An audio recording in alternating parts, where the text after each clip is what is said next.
Everyone, नमस्ते। स्वागत है आपका मेरे चैनल पे। I really hope that you all are doing fine. Thanks for tuning in. I really appreciate the fact that you chose to watch this video. I hope कि आपको ये video देखकर अच्छा लगे। आज आपके लिए मैं ये वीडियो लेकर आई हूँ जहाँ पर मैं बहुत सारे ऐसे प्रोडक्ट्स के बारे में बात करने वाली हूँ, स्पेसिफिकली मेकअप प्रोडक्ट्स की, जो मुझे बिल्कुल भी अच्छे नहीं लगे गए साल। मैं ऑलरेडी अपने चैनल पर एक वीडियो अपलोड कर चुकी हूँ जहाँ पर मैंने best of makeup 2024 drug store edition share किया आपके साथ, as well as top 10 high-end makeup products worth buying that I ended up trying in the year 2024, वो भी शेयर कर चुकी हूँ। इसके अलावा स्किन केयर एंड फ्रेग्रेंसेस वाली एक वीडियो भी मैंने अपलोड की है, क्योंकि गए साल मैंने काफ़ी प्रोडक्ट्स ट्राई किए थे। So I thought of sharing all these videos with you. Link मैं डिस्क्रिप्शन बॉक्स में मेंशन कर दूंगी इन वीडियोज़ की। अगर आप इंटरेस्टेड हैं, गो चेक इट आउट। और आज की वीडियो हम शुरू करते हैं, जहाँ पर मैं ऐसे प्रोडक्ट्स के बारे में बात करने वाली हूँ जो मुझे बिल्कुल भी अच्छे नहीं लगे। I really wanted to love these products, but sadly I ended up disliking these products. So now let's get started with today's video. Clearly last year मैंने बहुत सारे प्रोडक्ट्स ट्राई किए थे, उनमें से काफ़ी प्रोडक्ट्स मुझे अच्छे लगे हैं, पर ये जो प्रोडक्ट्स हैं मुझे अच्छे नहीं लगे हैं। चलिए मैं आपको एक एक करके बताती हूँ कि ये कौन से प्रोडक्ट्स हैं और मुझे क्यों अच्छे नहीं लगे। ओके, तो सबसे पहला प्रोडक्ट है ये क्वर्की सी पैकेजिंग में स्विस ब्यूटी का लिप ऑयल। लिप ऑयल्स मेरे पास बहुत सारे हैं। आज की तारीख में 15-20 लिप ऑयल्स मैंने गए साल इकट्ठे किए थे, उसमें से 5-6 मैंने यूज़ करके ख़त्म भी किए हैं। And trust me when I say that majorly मुझे वो लिप ऑयल्स अच्छे लगे थे, तभी आई ended up finishing those of.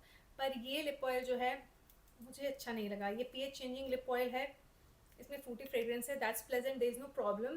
पर ये ना अप्लाई करने के आधे घंटे बाद ही मुझे ऐसा लगता है कि मेरे लिप्स को और ज़्यादा ड्राई आउट फील करा रहा है। So that is the only problem with this one. I love the packaging, I love the applicator, I love the texture of this which is not necessarily extremely thick और गोपी, कहीं problem नहीं है। But अगर ये मेरे lips को सच में एक आध घंटे भी नरिश रखता, मैंने कभी भी इसे यहाँ पे आके वर्स्ट मेकअप कैटेगरी में नहीं डाला होता। आप देख सकते हो मैंने इसे कितना ही यूज़ किया है, because I don't feel like reaching out for this one, because it does nothing special, and that's the reason आज मैंने इसे इस वर्स्ट मेकअप कैटेगरी में डाला हुआ है, and I feel a bit heart broken. Moving on, as I said, I tried a lot of lip oils and this certainly did not impress me. ये Kiro जो कि एक इंडियन ब्रांड है, उनका lip oil है. This is how it looks like. I know a lot of you love this, but I have tried better lip oils when compared to this one. I like the chubby doe foot applicator. It just hugs my lips so well. ये भी pH changing lip oil है और इसकी भी वही कहानी है जो कि मैंने आपको स्विस ब्यूटी वाले को दिखाते समय कहा। ये जो प्रोडक्ट है कीरो का, पीएच चेंजिंग है, तो आधे घंटे में आपको एक पिंक टिंट लिप्स पे ज़रूर से दिखेगा, but after that certainly glossiness हट जाती है और इसका जो नरिशमेंट फैक्टर वो ज़ीरो हो जाता है। It doesn't nourish my lips not even for half an hour. So overall मुझे लगता है कि ये प्रोडक्ट 800 रुपये के आसपास का आता है, and it's not worth buying as far as my experience is concern. That's the truth I am telling. Moving on, मेरे पास है इनसाइड कॉस्मेटिक्स का पोर मिनिमाइजिंग प्राइमर, जो कि कुछ ऐसा दिखता है। ये मिनी साइज़ है, मैंने मिनी साइज़ लिया क्योंकि मेरे पास ना इनका हाइड्रेटिंग प्राइमर भी है, वो मुझे बहुत अच्छा लगा। वो मेरा होली ग्रेल है क्योंकि वो मेरी ड्राई स्किन टाइप को बहुत अच्छे से सूट करता है। पर ये जो प्रोडक्ट है, पोर्स को मिनिमाइज़ करने के लिए टी जोन पे मैं अप्लाई करती हूँ अक्सर, जहाँ पर मेरे थोड़े मिड टू लार्ज लेवल के पोर्स हैं, तो ये हेल्प नहीं करता, ये किसी भी तरह से हेल्प नहीं करता पोर्स को मिनिमाइज़ करने में। जब मैंने इसे अप्लाई करके पूरा मेकअप लुक क्रिएट करके फिनिश किया अपना मेकअप, तो मेरे पोर्स आराम से दिख रहे थे, and one fine day it just spilled on me. So overall ये प्रोडक्ट मेरे मिड लेवल के pores, mid to large level के पोर्स के लिए बिल्कुल भी हेल्पफुल साबित नहीं हुआ। पर अगर आपके स्मॉल टू मिड लेवल की पोर्स है, प्रॉबेबली आपके लिए प्रोडक्ट बहुत अच्छा साबित हो सकता है।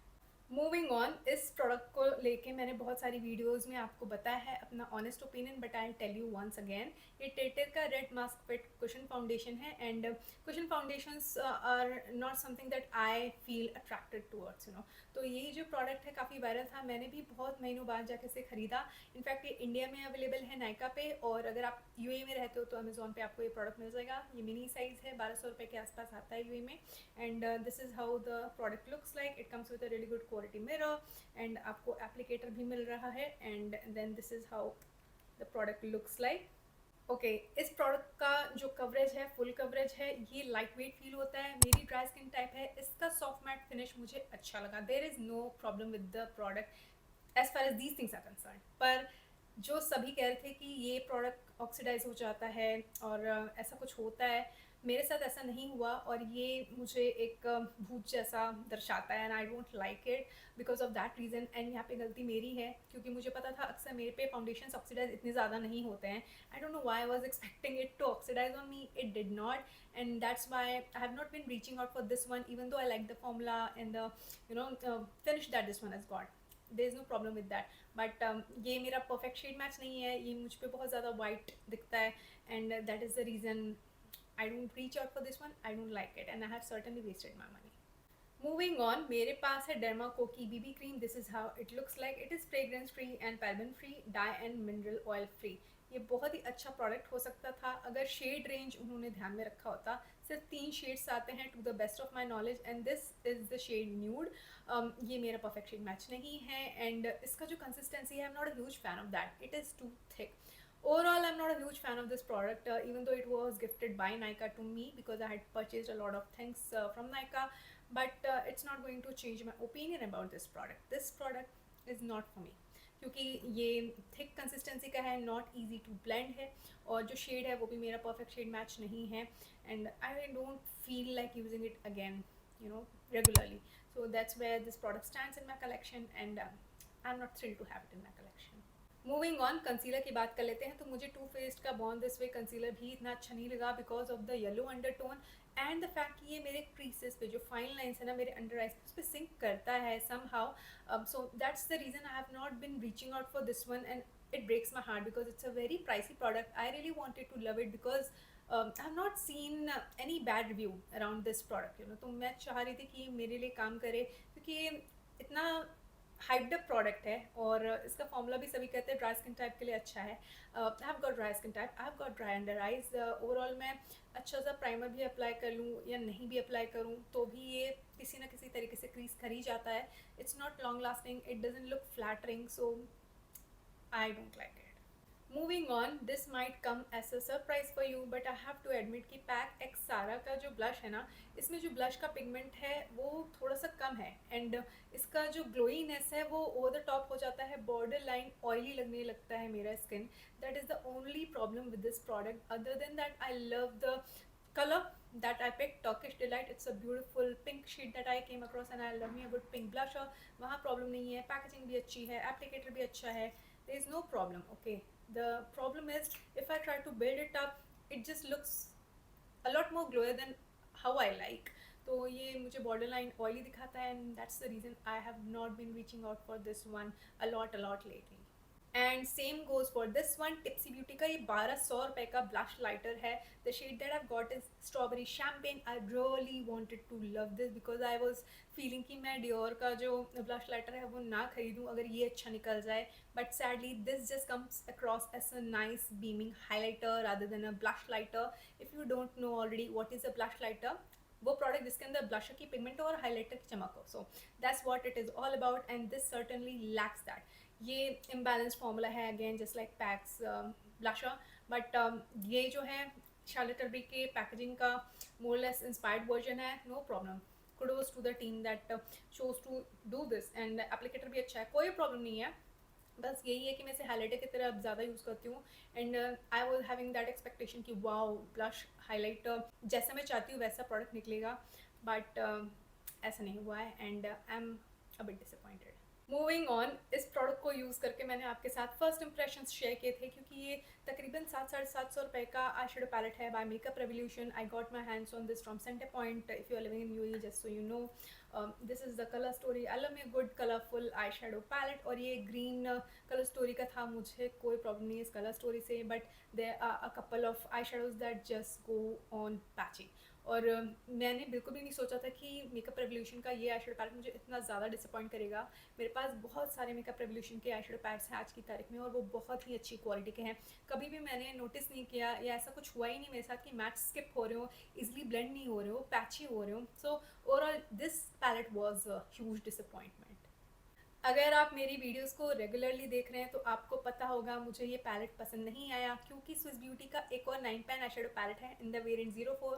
I love the formula that palette has got and this one is nowhere even close to that formulation. So इस eyeshadow palette का सिर्फ एक ही आई शेडो मुझे अच्छा लगता है, ये silver metallic eye shadow. Rest of them are not necessarily pigmented enough. You need to build those again and again, which I am not up for. Overall I don't like this palette. Oh my god, last year मैंने बहुत सारे lip products try किए हैं. आप जाके मेरी lipstick try होने वाली सीरीज़ देखना, आपको पता चल जाएगा मैं क्या कह रही हूँ. तो चलिए शुरू करते हैं वो सेक्शन जहाँ पर सिर्फ और सिर्फ लिपस्टिक्स के बारे में मैं बात करूँगी. मुझे ये जो इनसाइड कॉस्मेटिक्स का लिप क्रीम है in the shade Hestia, shade बहुत अच्छा लगा. पैकेजिंग भी बहुत अच्छी है, एप्लीकेटर भी अच्छा है, बट इसके अंदर जो गंदी स्मेल है, that's such a turn off. I'm not going to buy any other shade from this product. Even though I like the formula, I don't like the fact that it is fragranced heavily. वो भी chemical जैसी गंदी सी fragrance है जो मैं तो नहीं सह पाऊंगी. So yeah, I'm opting out from buying this ever again. Moving on, मुझे मार्स कॉस्मेटिक्स का सिनेमैजिक ग्लॉस पहली नज़र में पसंद आ गया था because of the colour that I pick. This is the shade Mastani. This is how it looks like. And इसका जो एप्लीकेटर है वो भी बहुत अच्छा है. ये थोड़ा सा थिक प्रोडक्ट है और इसे जब मैंने पहली बार यूज़ किया था मुझे बहुत अच्छा लगा था. देयर इज़ नो डाउट, क्योंकि ये बहुत ही ज़्यादा रिचली पिगमेंटेड है और जो कलर मैंने पिक किया है वो भी बहुत अच्छा टेराकोटा ब्राउन ऑरेंजिश सा रेड है जो मेरी स्किन टोन को बहुत अच्छे से फ्लैटर करता है. बट सैडली एक आध घंटे में ही एप्लीकेशन के बाद ये मेरे पे पैची हो गया and it was looking so gross, so bad. I have now understood why people used to just hate this, and I'm in that category too now. It's not worth buying. Certainly मैंने अपने पैसे पूरे बर्बाद किए. If you are not new to my channel, आपको पता होगा मुझे लिप टिंट्स इतने ज़्यादा अच्छे नहीं लगते हैं क्योंकि मेरी जो अपर लिप है वो पिगमेंटेड है, लोअर लिप जो है वो नॉर्मल है, तो फिर अनइवन लगता है लिप टिंट मेरे पे. ऊपर से और ज़्यादा ड्राई आउट फील कराते हैं मुझे लिप टिंट्स. तो रोमैंड का ये ट्रियो मैंने खरीदा था. इसमें जो ये दोनों लिप टिंट्स है, फिग फिग और चेरी बॉम्ब, ये दोनों शेड्स मुझे बहुत अच्छे लगे, पर इनका फॉर्मूला मुझे अच्छा नहीं लगा क्योंकि at the end of the day these go on patchy. I would rather go and suggest you know कि आप जाके अपनी मार्स कॉस्मेटिक्स का लिप ड्रिप मिस्ट जाके ट्राई करो, उस पर पैसे लगाओ, इस पर नहीं. मूविंग ऑन, मैंने लव अर्थ की liquid lipstick in the variant pink colada खरीदी. I love this shade. It's a very nice muted pinky peachy shade that flutters my skin tone and it can be used on a daily basis. But at the end of the day it's a long wearing liquid lipstick that just settles into my fine lip lines. I have lip wrinkles, तो उसमें sink हो जाता है. I did not like that because it was not looking cute. I like the packaging, I like the shade, I like the color payoff, everything is fine. But the fact that this sank into my lip wrinkles, what I was expecting out of a lipstick that's having liquid formulation. So overall, that's the sole reason why I did not like this product. Moving on, मेरे पास है Swiss Beauty की my shine lipstick in the shade mystique brown. I love the packaging, it is trending these days. आपको यहाँ से click करना है, product यहाँ से बाहर आ जाएगा. I love this mocha brown shade, कोई प्रॉब्लम नहीं है. द ओनली थिंग इज ये माई शाइन लिपस्टिक है, ध्यान से सुना ना आपने. इसमें थोड़ा सा शाइनी फैक्टर तो होना चाहिए था. आधे घंटे के बाद आपको वो शाइन गुम होता हुआ नजर आएगा. Even though it's a very hydrating creamy matte formula that I came across, I was taken aback when I got to know कि आधे घंटे से ज़्यादा इसका शाइनी फैक्टर, मतलब वो शाइन जो है वो हट ही जाता है, वो रहता ही नहीं है. तो वो चीज़ मुझे बुरी लगी कि मैंने इसको इसीलिए खरीदा था. ये थोड़ा सा ग्लॉसी जूसी सा दिखाएगा मेरे लिप्स को. It doesn't do that, and even though I like the color, I like the formula, I do wish कि ये थोड़ा सा और ज़्यादा shiny होता, which this one is not, certainly not. Last but certainly not the least, I would like to mention कि मुझे ये product बहुत अच्छा लगा. Plum Body Lovin का ये वनीला कैरामेल बॉडी लोशन है. It just takes care of my skin and I feel so good after using it. ये हाइड्रेटिंग है और ये बहुत अच्छा स्मेल करता है. अगर आपको वनीला कपकेक जैसा स्मेल करना है, this is for you. But sadly ये तो अच्छा लगा, ये अच्छा नहीं लगा क्योंकि ये जो प्रोडक्ट है मेरे पे एक आध घंटे से ज़्यादा टिकता नहीं है. And I have finished it off and I am not going to repurchase it. तो दोस्तों ये थी आज की वीडियो. आशा करती हूँ कि आपको ये वीडियो देखकर अच्छा लगा होगा. आपके लिए ये वीडियो किसी तरह से इन्फॉर्मेटिव और हेल्पफुल रही होगी. मुझे कमेंट करके ज़रूर से बताना कि गए साल आपको सबसे बेकार प्रोडक्ट कौन सा लगा. I would certainly like to know that. With that, I will take your leave. You take good care of yourself. I will see you soon in my next one. Take care. Bye.